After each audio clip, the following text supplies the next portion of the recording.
তোমার গায়ে রিয়াল মাদ্রিদের জার্সি কেন? তোমার গায়ে কেন বার্সেলোনার জার্সি থাকবে? তোমার মাথার চুল কেন ইহুদিদের মতো হবে?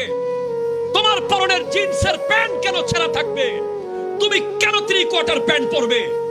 তোমাকে কি আমার নবী সুন্নাহ দিয়ে যায় নাই? তুমি আমার নবীকে কি জবাব দিবে? তুমি কি জানো আজকে তুমি যে নিজেকে মুসলিম দাবি করছো, এই ইসলাম দাঁড়িয়ে আছে রক্তের উপরে, রক্তের উপরে। কোটি কোটি লিটার রক্ত ঢেলে তোমাকে মুসলমান বলার সুযোগ করে দেওয়া হয়েছে। তুমি একটু কি ভেবে দেখেছো? হযরত আলী আসগর গলার মধ্যে তীর খেয়ে পানি যখন না খেয়ে চলে গেছে, সেই ইসলাম আজকে তোমার এখানে। হযরত আলী আকবর 70 টুকরা হয়েছে। হযরত আমির হামজা রাদিয়াল্লাহু তাআলা আনহুকে 70 টুকরা করে কলিজা বের করে চাবানো হয়েছে।